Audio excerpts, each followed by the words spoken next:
Hello friends, कैसे हैं यार आप सभी। आई होप कि आप लोग बहुत ही बढ़िया होंगे। एंड आज की क्लास में हम लोग पढ़ने वाले हैं आपका एक्सरसाइज 5.2 का 16th वाला क्वेश्चन फिर से मैं बोल रहा हूँ कि बहुत ही इजी क्वेश्चन है। ठीक है, अगर आप लोगों ने 15 तक क्वेश्चन करा हुआ है ना, तो ये तो आप लोग कर ही लेंगे। बाकी जो नए बच्चे हैं उनको हो सकता है दिक्कत हो, तो उनके लिए तो भाई करना पड़ेगा, है ना। लेकिन यार क्वेश्चन को स्टार्ट करने से पहले आप सभी का बहुत बहुत वेलकम है आपकी अपनी स्टडी गार्ड फैमिली में। चलो अब इस क्वेश्चन को हम पढ़ते हैं, फिर सॉल्व करते हैं।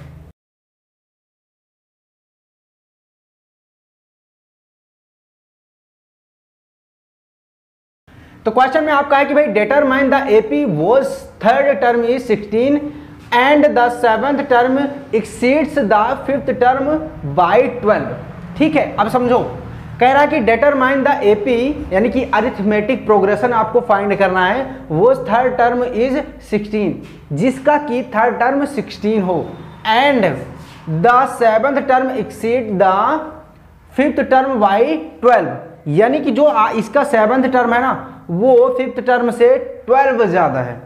समझ में आ रही बात। तो ये आपको बताना है कि अरिथमेटिक प्रोग्रेशन आपको फाइंड करना है। सबसे पहले आप ये समझ लो कि अगर आपको अरिथमेटिक यार प्रोग्रेशन फाइंड करना ना, उसमें दो चीजें अगर आपको मालूम हैं तो आपको और कुछ जरूरत नहीं है जानने की। ठीक है, पहला आपको है फर्स्ट टर्म क्या होता है, एंड दूसरा आपका कॉमन डिफरेंस क्या है। अगर ये दो चीजें पता है तो आप आराम से इसको निकाल सकते हैं। और उसी को पता करने के लिए अब जितना प्रोसेस करेंगे ना वही करना है, और बहुत लंबा प्रोसेस नहीं रहेगा, परेशान मत रहना। तो जो दो चीजें दी हैं पहले हम उसको लिख लेते हैं। जैसे थर्ड टर्म दिया आपको कितना 16 है ना, तो यहां पर पहले मैं यहां पर लिख दे रहा हूं कौन कौन सी चीजें अभी हमको फाइंड करनी, ए एंड डी। इसको फाइंड करने के बाद ऐसा नहीं कि ये क्वेश्चन सॉल्व हो जाएगा, नहीं, अभी अरिथमेटिक प्रोग्रेशन फाइंड करना पड़ेगा। फिलहाल तो अभी क्वेश्चन मार्क इसलिए लगाए हूं, पहले हम इसको फाइंड करेंगे। तो हमको दिया है थर्ड टर्म इज 16, तो क्या करेंगे, A3 इज इक्वल टू 16, मतलब जो भी टर्म कहा जाएगा उसके साथ ऐसे ए के साथ वो टर्म वो नंबर लिख दिया जाएगा बस। ठीक है, ठीक है, ये हो गया। और हमको भाई फार्मूला पता है ए एन इक्वल में a plus n minus 1 into का d होता है। सेम ऐसे इसमें भी करेंगे, तो जहां जहां n है वहां पर हम 3 रख देते हैं बस। तो ये देखो A3 है, अब इसको जहां पर रखते हैं a प्लस 3 माइनस 1 इंटू का d इक्वल में 16, और यहां पर a प्लस 2d हो जाएगा इक्वल का 16। ठीक है, अभी हमने कुछ करा हुआ नहीं, देख लो जो चीजें हमने पहले पढ़ा हुआ है या फिर सिर्फ जो जो चीजें इसमें दी गई हैं बस उसी को हम लिख रहे हैं, बस फार्मूला हमको याद रहना चाहिए बस। ठीक है, तो इसको हम मान लेते हैं फर्स्ट टर्म। एंड उसके बाद यार देखो अभी क्या कह रहा है कि भाई हमारा सेवंथ टर्म फिफ्थ टर्म क्या है, तो इसको भी हम कुछ इस तरीके से कर लेते हैं। उसके बाद जो क्वेश्चन में कहा जा रहा होगा फिर हम करेंगे। ठीक है, तो सबसे पहले A7 क्या हो जाएगा, a प्लस n माइनस 1 यानी कि 7 माइनस 1 इंटू का d, और A7 हो जाएगा आपका a प्लस 6d। इसको भी हम मान लेते हैं इक्वेशन सेकंड। अभी फिफ्थ टर्म है, इसको भी ऐसे ही करते हैं। A5 क्या हो जाएगा आपका, a प्लस 5 माइनस 1 इंटू का d, a plus 4d। Okay, अब इसको भी हम मान लेते हैं इक्वेशन थर्ड। अब यहां तक हम लोगों ने कर लिया है। अब हम देखते हैं कि क्वेश्चन में कहा क्या गया। यहां पर देखो कह रहा है कि seventh term exceeds the fifth term by 12, यानी कि सेवंथ टर्म फिफ्थ टर्म से कितना ज्यादा हो रहा है, 12 ज्यादा हो रहा है। तो पहले यहां पर हम लिखते हैं A7 इक्वल में A5। ठीक है, A7 इससे कितना ज्यादा है, A5 से 12 ज्यादा है। तो भाई ज्यादा ये है, तो इसका मतलब है कि 12 इसमें हमको ऐड करना पड़ेगा तभी इसके बराबर हो सकता है। तो यहां हम क्या लिख देंगे, प्लस का 12। समझ में आ गई बात आपको। यहां पर आप लिख भी सकते हैं अकॉर्डिंग टू क्वेश्चन। ठीक है, ये शॉर्ट में मैं लिख दिया हूं।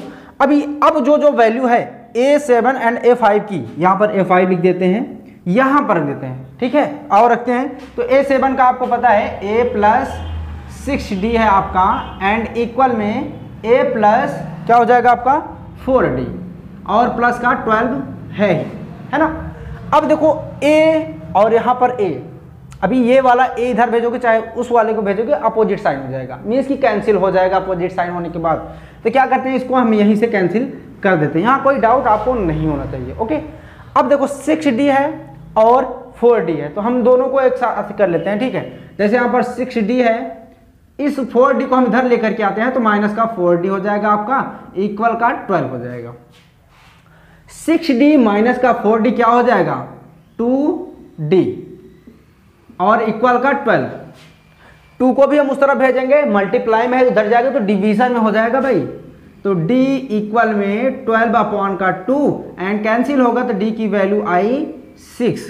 यहां पर जो क्वेश्चन मार्क हमने लगाया हुआ था यहां पर हम लिख देते हैं 6। अभी एक जगह क्वेश्चन मार्क लगा हुआ है, यहां देखेंगे तो ठीक है। तो अब क्या करेंगे भाई, इस d की वैल्यू की हेल्प से हम पहले a की वैल्यू निकालते हैं। कैसे निकालेंगे, आप किसी भी एक इक्वेशन में नहीं रखेंगे, ऐसा नहीं है, ठीक है। आपको रखना है इस d की वैल्यू इसमें, अभी यहां पर रखेंगे तो a की वैल्यू हमको मिल जाएगी। तो यहां पर हम लिखेंगे अभी कि भाई putting the value of d in equation first, और रख करके देखते हैं। देखो यहां पर a है तो a लिखते हैं भाई, प्लस 2 इंटू का 6 हो जाएगा, क्योंकि d की जगह पर हम क्या लिख रहे हैं अभी, उसकी वैल्यू 6, एंड यहां पर आपका 16 है ही। 2 6 जा हो जाएगा 12, a प्लस का 12 इक्वल में 16, 12 इधर जाएगा क्योंकि हमको a की वैल्यू निकालनी है, तो a इक्वल में 16 माइनस का 12 हो जाएगा। a इक्वल में क्या हो जाएगा, 16 माइनस का 12 कितना होगा भाई, 4 हो जाएगा। अब देखो d की वैल्यू हमको पता चल गई और a की वैल्यू पता चल गई, और हमको फाइंड क्या करना, कह रहा है कि भाई डिटरमाइन द AP यानी कि अरिथमेटिक प्रोग्रेशन। मेन दो चीजें होती हैं, दोनों हमने फाइंड कर लिया, अब अरिथमेटिक प्रोग्रेशन हम फाइंड कर लेंगे। कैसे, फर्स्ट टर्म आपको पता है भाई 4, ठीक है। दूसरा टर्म क्या हो जाएगा भाई, कॉमन डिफरेंस जो होता है दो नंबर्स के बीच का ही तो होता है डिफरेंस। तो क्या करेंगे, इसका मतलब है कि 4 का 6 में हम ऐड कर देंगे, जो आएगा दूसरा नंबर वही हो जाएगा उसके आगे वाला नंबर।